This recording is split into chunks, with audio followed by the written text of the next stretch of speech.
जय हिंद, वंदे मातरम। प्यारे साथियों, आ चुके हैं एक और ज़बरदस्त नई भर्ती के साथ। कौन सी भर्ती है दोस्तों आपके लिए?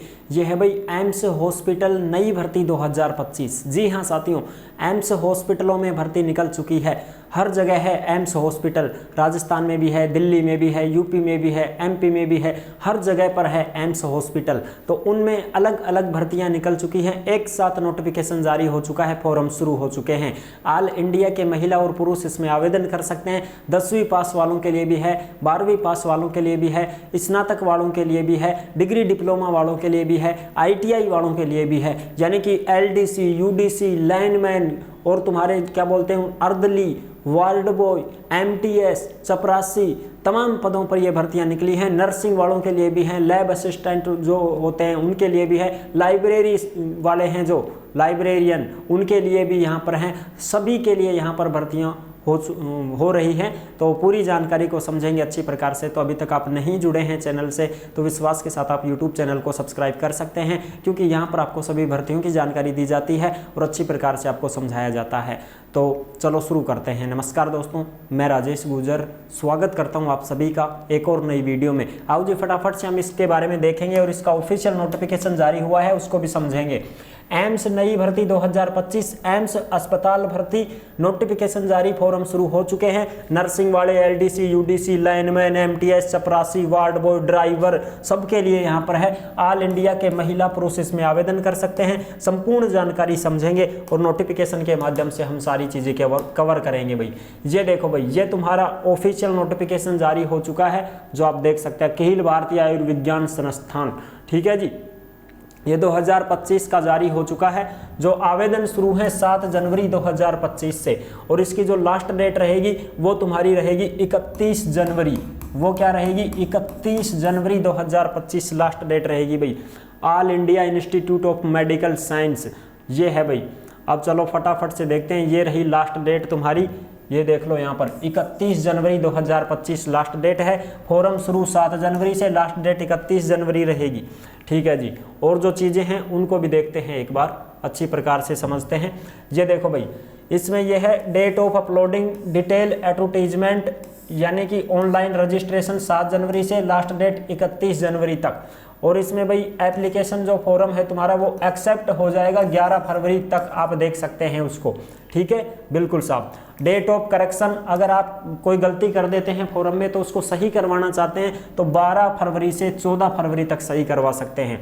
फिर उसके बाद में तो एग्ज़ाम शुरू हो जाएंगे तुम्हारे, तो 12 से 14 फरवरी तक आप सही करवा लेना, इसको मौका मिलेगा। एडमिट कार्ड आ जाएंगे फिर तुम्हारे, ठीक है, यानी कि अब 26 से तो तुम्हारा एग्ज़ाम ही शुरू हो जाएगा। 26 फरवरी से 28 फरवरी 2025 में आपके एग्ज़ाम चलेंगे।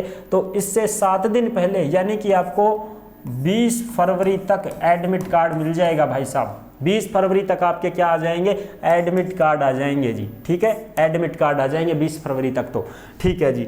अब चलो अब आगे की बात करते हैं, पूरी की पूरी जानकारी को समझते हैं अच्छी प्रकार से और फिर देखते हैं सारी चीज़ें, ठीक है जी। एक मिनट भाई, कहाँ कहाँ भर्ती है तुम्हारी? हर जगह निकली हुई है, हर एम्स में भर्ती निकली है। जैसे भाई ये देखो, भटिंडा हो गई, भोपाल हो गई, बिलासपुर हो गया, गोरखपुर हो गया, गुवाहाटी हो गया, जोधपुर देख लो, अपना राजस्थान वाला जो है वो राजस्थान का भी है यहाँ पर जोधपुर। इसमें भी आप देख सकते हो जोधपुर के एम्स में। Marudhar industrial area second phase, MIA first phase, Basni, Jodhpur Rajasthan. इस लिंक के माध्यम से फॉर्म भरा जाएगा, यानी कि आप अलग अलग फॉर्म भर सकते हैं, जहां से आपकी मर्जी है वहां से आप फॉर्म लगा सकते हैं, ठीक है जी, बिल्कुल साहब। नई दिल्ली में देख लो, दिल्ली वाली एम्स में भी है यहाँ पर, दिल्ली के लिए भी है यहाँ पर, ठीक है जी, बिल्कुल साहब, हर जगह पर है भाई ये। चलो साहब, अब हम पटना हो गई और भी हैं तुम्हारे, देखो हर जगह पर है, कोई दिक्कत नहीं है, सभी जगह पर ये भर्ती है। एप्लीकेशन प्रोसेस ऑनलाइन आवेदन भरा जाएगा, मित्र के माध्यम से आप फॉर्म अप्लाई कर सकते हो, कोई दिक्कत नहीं है। और जो एज रहेगी उस एज में आपको छूट भी मिल जाएगी भाई, ठीक है। जैसे भाई एज आपकी कुछ भी है, हर पद के अनुसार अलग अलग एज रहेगी, तो SC ST को 5 साल की छूट मिलेगी, OBC को 3 साल की, दिव्यांग भाई बहनों को 10 साल की, एक्स सर्विसमैन है उनको भी एज में छूट देखने को मिल जाएगी भाई, ठीक है साहब। चलो एज की भी बात होगी कंप्लीट, हाँ जी। अब आगे बात करते हैं, इसमें क्वालिफिकेशन सबकी अलग अलग रहेगी, 10वीं वालों की 10वीं रहेगी और सबकी अलग अलग है, जिसकी उसी अनुसार रहेगी भाई, ठीक है जी। अब फॉर्म फीस में तो भाई साहब रोग ही कट गए हैं। फॉर्म फीस बहुत भयंकर है। जनरल ओबीसी के कैंडिडेट 3000 रुपए, कितने साहब, हिंदी में लिखोगे ना समझा तो 3000 रुपए लो साहब। और SC ST और EWS के कैंडिडेट 2400 रुपए, और जो दिव्यांग भाई बहन हैं उनकी नहीं है भाई। अब बताओ 3,000 रुपए फॉर्म फीस है भाई साहब, 3000 रुपए लगेंगे आपके अगर आप फॉर्म भरना चाहते हो तो, और SC ST और EWS के हो तो फिर 2400 रुपए देने पड़ेंगे आपके। ठीक है, बिल्कुल साहब। अब देखो, अब हम बात करेंगे अपने पद वगैरह की, इनकी सबकी। ठीक है, CBT एग्जाम बता दिया, 26 फरवरी को आपका एग्जाम होगा। CBT कंप्यूटर बेस्ड टेस्ट होने वाला है जी। एडमिट कार्ड आपका आ जाएगा 7 दिन के पहले ही आ जाएगा, एग्जाम से 7 दिन से पहले आपका आ जाएगा। और जो CBT टेस्ट होगा तुम्हारा कंप्यूटर बेस्ड जो टेस्ट होगा, उसके लिए भी थोड़ा सा आप देख सकते हैं। यहाँ पर देखो पैटर्न वगैरह देख सकते हैं आप। CBT यानी कि फर्स्ट एग्जाम जो होगा वो तुम्हारा कंप्यूटर बेस होगा। The duration of the examination shall be 90 minute का टाइम दिया जाएगा, यानी कि 1.5 घंटे का टाइम आपको मिलेगा। 100 पर्सन आएंगे भाई तुम्हारे 400 नंबर के, यानी कि एक क्वेश्चन बराबर 4 अंक, एक प्रश्न 4 अंक का रहेगा साहब। ठीक है, एक प्रश्न 4 अंक का रहेगा तुम्हारा, और जिसमें 25% इस प्रकार से आएंगे। 25% तो आएंगे तुम्हारे जनरल नॉलेज के, फिर एप्टीट्यूड, नॉलेज, कंप्यूटर, इस प्रकार से 75% आएंगे जो कि तुम्हारे इससे रिलेटेड ही होंगे। ठीक है, बाकी के जो प्रश्न आएंगे वो तुम्हारे सब्जेक्ट से रिलेटेड होंगे। और इसमें हम बात करते हैं किस प्रकार से क्या रहेगी, तो वो भी देखेंगे भाई। इसमें देखो 5 सेक्शन मिलेंगे तुमको, 5 सेक्शन मिलेंगे, 18 मिनट का पर सेक्शन को टाइम दिया जाएगा, और 20 प्रश्न आएंगे हर सेक्शन में। यानी कि भाई ये कंप्यूटर पे टेस्ट होगा तुम्हारा, ऑनलाइन टेस्ट होगा, तो 5 सेक्शन आएंगे। जैसे भाई एक हिंदी का आ गया, एक इंग्लिश का आ गया, एक मैथ का आ गया, इस प्रकार से मैं उदाहरण दे रहा हूँ आपको। अब इनमें हर में आपको 5 सेक्शन हैं, इन 5 सेक्शन में कितना कितना टाइम मिलेगा, 18 मिनट का टाइम आपको मिलेगा भाई। 18 मिनट का आपको टाइम मिलेगा। इससे फालतू टाइम लोगे तो तुरंत वो दूसरे सेक्शन में चला जाएगा और फिर वापस भी नहीं आएगा। ठीक है, तो 18 मिनट लगेंगे, प्लस में 5 सेक्शन है, 18 पंजू 90 मिनट का टाइम मिलेगा आपको भाई। ठीक है, 18 मिनट एक सेक्शन को मिलेंगे, तो 5 सेक्शनों के 90 मिनट आपको यहाँ पर टाइम मिलेगा। ठीक है, और आपको फिर वापस लाने के लिए कोशिश करोगे तो नहीं आएगा। ठीक है, automatic he next section will be automatic चला जाएगा। अगर तुमने ज़्यादा टाइम लिया, 18 मिनट से ज़्यादा टाइम खींचोगे तो फिर वो दूसरे सेक्शन में चला जाएगा, हिंदी वाले में चला गया। जैसे मान लो अब तुम्हारा इंग्लिश का भी रह गया है, तो भाई कुछ भी करो, फटाफट करना होगा, टाइम का ध्यान रखना होगा। ठीक है जी, बिल्कुल साहब। चलो अब बात करते हैं आगे, अगली जो चीज़ें हैं उनको एक बार। और नेगेटिव मार्किंग 1/4 रहेगी भाई, यहाँ पर देख सकते हो नेगेटिव मार्किंग 1/4 रहेगी। ठीक है साहब, ये चीज़ें हो गई क्लियर। एक प्रश्न 4 नंबर का रहेगा। ठीक है जी, हाँ। और अगर आप गलत करते हो तो 1 अंक कटेगा आपका, 1 अंक कटेगा आपका, एक प्रश्न का 1 अंक कटेगा बस। और नेगेटिव मार्किंग 1/4 रहेगी। ठीक है जी, अब देखो, अब इसमें इंग्लिश वगैरह ये तुम्हारी भाषा है, वो तो तुमको खुद को ही चेक करना पड़ेगा, लैंग्वेज तो। अब हम बात करेंगे, छोटा सा कर लेता हूँ, 250 पेज का है ये नोटिफिकेशन भाई, फटाफट रेल बनानी पड़ेगी। 1 मिनट भाई, 1 मिनट। हाँ, जो चीज़ें हैं वो मेरे खुद के ध्यान है, मैं अपने आप ही रोक दूंगा ट्रेन को, चलने दो तुम तो बस। ठीक है, बिल्कुल साहब। अब ये देखो, यहाँ पर थोड़ी सी मैं आपको दिखा देता हूँ, ये पद वगैरह आ गए हैं जो आप देख लेना भी। और ये जो नोटिफिकेशन है ये आपको कहाँ पर मिलेगा भाई, ये आपको टेलीग्राम के ऊपर मिलेगा सब। जिस नाम से यूट्यूब चैनल है उसी नाम से टेलीग्राम चैनल है, उसी नाम से इंस्टाग्राम है। इंस्टा के माध्यम से भी आप जुड़ सकते हो, ऑडियो कॉल के माध्यम से हमसे बात कर सकते हो, मैसेज कर सकते हो। और टेलीग्राम के ऊपर भर्तियों से संबंधित जो भी नोटिफिकेशन आते हैं सीधे के सीधे टेलीग्राम पर डाल दिए जाते हैं। तो आप सभी साथी टेलीग्राम को ज्वाइन जरूर कर लें भाई, वहीं पर आपको ये भर्तियों के सारे नोटिफिकेशन मिल जाएंगे। ठीक है जी, चलो साहब, अब हम चलते हैं सीधा सट। 1 मिनट भाई, जो अपने काम की चीज़ें हैं उनको ही हम देखेंगे। ठीक है जी, बिल्कुल साहब। हाँ, ये देखो, अब यहाँ पर अपने काम की चीज़ आई है, उसको थोड़ा सा देख लेते हैं।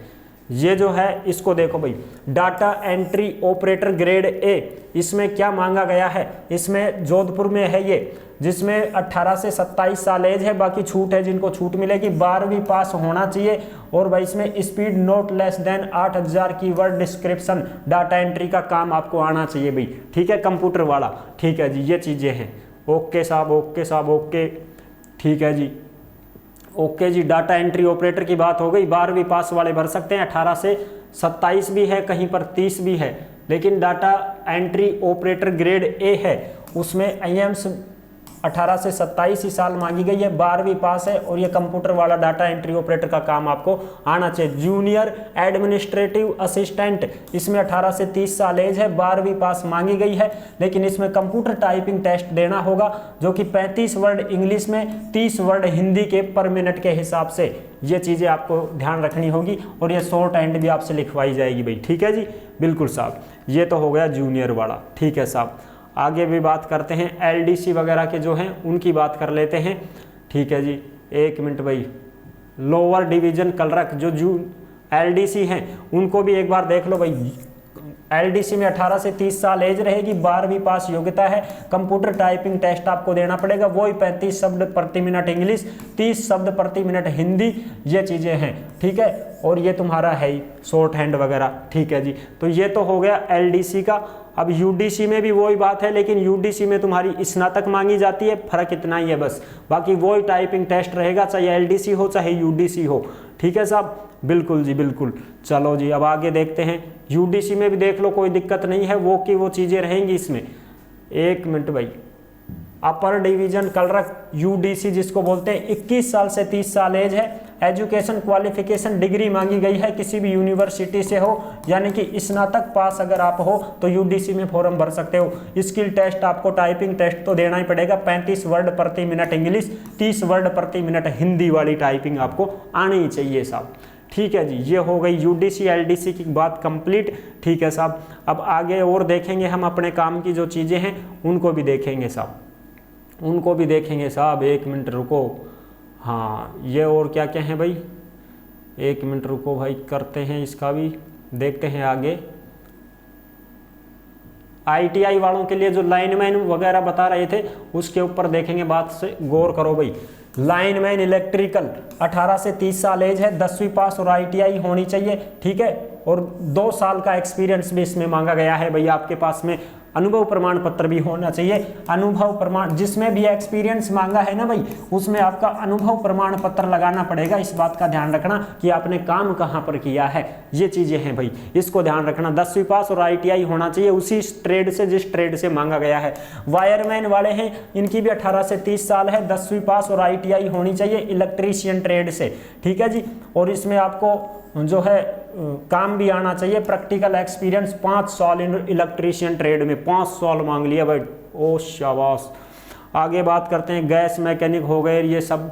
ड्राफ्ट्समैन ग्रेड 3, ड्राफ्ट्समैन के लिए देखो भाई, जो ड्राफ्ट्समैन ग्रेड 3 है इसमें भी 18 से 30 साल एज है, इसमें 10वीं पास मांगा है। और भाई 10वीं पास के बाद में इसमें आपकी जो है ये भी तो होना चाहिए ना, क्या मांगा है इसमें, हाँ 2 साल का डिप्लोमा सर्टिफिकेट इन सिविल ड्राफ्ट्समैनशिप का होना चाहिए, या फिर ITI वगैरह है तो वो भी चलेगा, ठीक है। और ये जो डिजायरेबल है ये इच्छिक है, अगर है एक्सपीरियंस तो भी ठीक है, नहीं है तो भी ठीक है, लेकिन 2 साल का डिप्लोमा अगर ड्राफ्ट्समैन का है या कोई सर्टिफिकेट आपके पास है तो आप आराम से इसमें आवेदन कर पाओगे भाई, ठीक है जी। ये चीज़ें हो गई क्लियर, ठीक है साहब। अब आगे बात करेंगे स्टोर कीपर की। स्टोर कीपर में तो वही तुम्हारी डिग्री वगैरह स्नातक चाहिए भाई, और कुछ नहीं है, ठीक है। एक बार देख लेते हैं स्टोर कीपर में भी, ये है स्टोर कीपर। स्टोर कीपर जैसे दिल्ली में है तो ये 18 से 30 साल एज है, बैचलर डिग्री होनी चाहिए, यानी कि स्नातक आपके पास होनी चाहिए, और इसमें 2 साल का एक्सपीरियंस भी मांगा गया है भाई। स्टोर कीपर के रूप में आपने काम किया है कहीं पर तो आप इसमें फॉर्म भर पाओगे, ठीक है साहब। ये हो गई स्टोर कीपर, ठीक है जी, बिल्कुल साहब। और आगे बात करते हैं अब इसमें, चलो देखते हैं, हाँ ठीक है साहब, ठीक है ठीक है। आगे हम बढ़ते रहेंगे, जैसे जैसे अपने काम की चीज़ आएगी वहाँ मैं ट्रेन को रोक दूंगा अपने को, ठीक है जी, हाँ। बाकी अपने चलते रहो, जहाँ पर भी काम की चीज़ आएगी वहीं पर रोक दूंगा। बाकी आप पूरा नोटिफिकेशन देख लेना भाई, टेलीग्राम के ऊपर आपको मिल जाएगा, कोई समस्या नहीं है। टेलीग्राम पे आप सभी साथी वहाँ पर देख सकते हैं, पूरा नोटिफिकेशन पढ़ सकते हैं, आपको मिलेगा वहाँ पर। लैब अटेंडेंट का आ जाओ भाई। अब ये लैब अटेंडेंट की देख लेते हैं एक बार अच्छी प्रकार से। लैब अटेंडेंट ग्रेड सेकंड, इसमें 18 से 27 साल एज है, 12वीं पास साइंस से होना चाहिए, डिप्लोमा मेडिकल लैब टेक्नोलॉजी का होना चाहिए, ठीक है। और ये 2 साल का एक्सपीरियंस है तो भी ठीक है, नहीं है तो भी कोई बात नहीं है, लेकिन डिप्लोमा जरूरी है, 12वीं पास साइंस से और डिप्लोमा लैब टेक्नोलॉजी का, तो आप लैब अटेंडेंट में फॉर्म लगा सकते हो साहब, ठीक है जी, बिल्कुल साहब, ये भी हो गया। और लैब टेक्नोलॉजी, लैब अटेंडेंट की बात हो गई। लेबोरेटरी असिस्टेंट, लेबोरेटरी साइंस, इसमें भी सब में डिप्लोमा वगैरह मांगा गया है भैया, आप अपना अपना डिप्लोमा लगाओगे तो ही फॉर्म भर पाओगे, इस बात का ध्यान रखें साहब, ठीक है जी। और जो चीज़ें हैं वो भी देख लेते हैं एक बार। हाँ, अब यहाँ पर देखो भाई, ये है dark room assistant, dark room assistant, इसमें देखो भाई, इसमें 18 से 35 साल के फॉर्म भर सकते हैं, जिनको छूट मिलेगी वो मिलेगी, 10वीं पास योग्यता है। लेकिन इसमें भाई आपके पास में क्या होना चाहिए, इसमें आपके पास में वेरी गुड फोटोग्राफी वगैरह ये इनका ज्ञान होना चाहिए, 3 साल का एक्सपीरियंस मांगा गया है भाई इसमें, ठीक है। ड्रेसर जो हो गया, ड्रेसर में भी 18 से 27 साल एज है, 10वीं पास होना चाहिए, फर्स्ट एड का सर्टिफिकेट आपके पास में होना चाहिए, रेड क्रॉस सोसाइटी से जो बनता है वो होना चाहिए, और 1 साल का एक्सपीरियंस भी आपको होना चाहिए ड्रेसर फ्रॉम किसी भी बोर्ड से, ठीक है। कोई भी प्राइवेट हॉस्पिटल में आपने काम किया हो 1 साल तक तो आप भर सकते हो। और जो फर्स्ट एड सर्टिफिकेट है ये रेड क्रॉस सोसाइटी में बनता है, हर जिले में ये बनते हैं। अगर हम कंडक्टर लाइसेंस बनवाना चाहें तो पहले अपने को फर्स्ट एड सर्टिफिकेट कोर्स करना पड़ता है, 6-7 दिन की क्लास लेनी पड़ती है, मैं खुद ले चुका हूँ, तब जाके मेरा कंडक्टर लाइसेंस बना था। तो इसमें क्या सिखाया जाता है, इसमें वो सिखाया जाता है कुत्ता काटने पर क्या करें, चूहा काटने पर क्या करें, सांप काटने पर क्या करें, ट्रेन में या किसी भी बस में सफर करते समय किसी को चक्कर आ गए, किसी के एक्सीडेंट हो गया तो उसमें कैसे प्राथमिक उपचार करते हैं, वो चीज़ें सिखाई जाती हैं जो मैंने सीख रखी हैं भाई ये तो, ठीक है। और ये मेरे पास सर्टिफिकेट भी है, और मैंने कंडक्टर का लाइसेंस भी बनवा लिया था, फिर राजस्थान में जयपुर से मैंने किया था। हॉस्पिटल के लिए यही है भाई, hospital attendant grade first, second, third, और ये अर्दली जो होता है थर्ड, इसमें 18 से 30 साल एज है, 10वीं पास मांगा गया है, और किसी भी बोर्ड में 10वीं पास की हो आपने कोई दिक्कत नहीं है, लेकिन आपके पास में ये फर्स्ट एड सर्टिफिकेट होना चाहिए भाई, ठीक है। फर्स्ट एड सर्टिफिकेट अगर आपके पास है तो आप हॉस्पिटल अटेंडेंट के लिए फॉर्म लगा सकते हैं, 10वीं पास ही है बस, इसमें एक्सपीरियंस की कोई ज़रूरत नहीं है, एक्सपीरियंस हो तो भी ठीक है, नहीं है तो भी चलेगा साहब, कोई दिक्कत नहीं है। हाउसकीपर के लिए भी देख सकते हो, हाउसकीपर में क्या चाहिए, 21 से 30 साल एज है, 10वीं पास मांगी गई है, लेकिन 3 साल का एक्सपीरियंस मांगा गया है, किसी भी हॉस्टल में किसी भी कैंटीन में आपने काम किया हो हाउसकीपर के रूप में, तो फिर उसका अनुभव प्रमाण पत्र आपको बनवाना पड़ेगा साहब। क्या बनवाना पड़ेगा, अनुभव प्रमाण पत्र आपको बनवाना पड़ेगा जी, ठीक है जी। और जो चीज़ें हैं एमटीएस, अब एमटीएस के लिए देख सकते हो आप, एमटीएस कहाँ गया भाई, ये रहा। एमटीएस के लिए कुछ नहीं चाहिए, ओनली फॉर 18 से 35 साल एज है, 18 से 35 साल एज है, ओनली फॉर 10वीं पास अगर आप हैं तो आप एमटीएस में फॉर्म लगा सकते हैं, किसी भी बोर्ड से हो सही, ठीक है साहब। नर्सिंग अटेंडेंट के लिए भी वही चाहिए भाई तुम्हारी, मैंने जो बता दिया है, नर्सिंग अटेंडेंट के लिए 18 से 27 साल एज है, 10वीं पास है, और फर्स्ट एड सर्टिफिकेट आपके पास होना चाहिए, और 1 साल का एक्सपीरियंस होना चाहिए। 50 बेडेड हॉस्पिटल, 50 बेड का हॉस्पिटल में आपने काम किया हो 1 साल तक, तो आप इसमें नर्सिंग अटेंडेंट के लिए फॉर्म लगा सकते हो, ठीक है जी, बिल्कुल साहब। ये है ओटी सहायक, ओटी असिस्टेंट, इसमें भी भाई तुम्हारी 18 से 32 साल फॉर्म भर सकते हो, 12वीं पास साइंस सब्जेक्ट से होनी चाहिए, और इसमें जो चीज़ मांगी गई है एक्सपीरियंस, 1 साल का एक्सपीरियंस मांगा है भाई इसमें, किसी भी हॉस्पिटल में आपने काम किया हो, ये चीज़ें हैं साहब। और ड्राइवर के लिए लाइसेंस होना चाहिए और 10वीं पास होना चाहिए, और गाड़ी चलाने का अनुभव होना चाहिए। लिफ्ट ऑपरेटर में भी आप देख सकते हैं भाई, ये है जैसे तुम्हारा लिफ्ट ऑपरेटर, इसमें 18 से 30 साल एज है, 10वीं पास और आईटीआई मांगा गया है भाई, आईटीआई आपके पास होनी चाहिए। स्टोर अटेंडेंट ग्रेड सेकंड, 10वीं पास और आईटीआई मांगा गया नहीं, इसमें केवल 10वीं पास, और का मतलब होता है अथवा, या तो आप 10वीं पास हैं या फिर आपके पास आईटीआई है, तो आप फॉर्म लगा सकते हैं जी, ठीक है, बिल्कुल साहब। और क्या क्या रह गए भाई इसमें, हॉल अटेंडेंट वगैरह, इसमें भी 12वीं पास और 1 साल का एक्सपीरियंस मांगा है। ईसीजी वालों के लिए 12वीं पास साइंस से होना चाहिए और 2 साल का डिप्लोमा ईसीजी वाला होना चाहिए, तो फॉर्म भर सकते हैं भैया आप ईसीजी टेक्नीशियन में। ठीक है साहब, बिल्कुल जी बिल्कुल। चलो अब कंप्लीट हो गई ना बात अपनी, बिल्कुल साहब। ये तमाम पद हैं भाई, इन पदों पर ये भर्ती निकल रही है तुम्हारी, जो आप अच्छी प्रकार से देख सकते हैं। ठीक है जी, और कोई रह गया हो तो देखें। लाइब्रेरी अटेंडेंट, हाँ ग्रेड 2, तो इसके लिए तो लाइब्रेरियन के लिए तो भाई लाइब्रेरी अटेंडेंट ग्रेड 2 के लिए 21 साल से 30 साल एज है। Certificate diploma course in library science से मांगा गया है। तो इसके लिए कौन सा चलता है भाई, BLIS, CLIS, DLIS, ठीक है, बैचलर ऑफ लाइब्रेरी साइंस वाला ये है तो चल जाएगा। और अगर भाई CLIS है तो भी चलेगा, certificate in library science. DLIS है, डिप्लोमा इन लाइब्रेरी साइंस से है, इंफॉर्मेशन साइंस, तो भी चलेगा। BLIS, CLIS, DLIS कोई सा भी है तो आप इसमें लाइब्रेरियन के लिए फॉर्म लगा सकते हैं। ठीक है, बिल्कुल साहब। चाहे आप 12वीं पास हो, लेकिन ये होना चाहिए आपके पास में। लैब टेक्नीशियन, ECG वगैरह ये सारे हो गए हैं भाई। टेलीफोन ऑपरेटर के लिए भाई साहब देखो, वैसे तो 18 से 27 साल एज है, 12वीं पास ही मांगा है वैसे तो, लेकिन आपके पास में ट्रेनिंग कोर्स का ज्ञान होना चाहिए, कोई ना कोई डिप्लोमा कोर्स आपने कर रखा हो टेलीफोन ऑपरेटर का। तो ये है भाई, तमाम सारी चीज़ें मैंने आपको बता दी। मैकेनिक के लिए भी भाई 10वीं पास मांगा गया है, लेकिन वही ड्राइवर वाला कुछ ना कुछ ज्ञान आपके पास में होना चाहिए। वैसे तो 10वीं पास ही मांगा है, लेकिन must have undergone A minimum of 12 month mechanic course आपने किया हो तो ही आप इसमें आवेदन कर पाओगे भाई।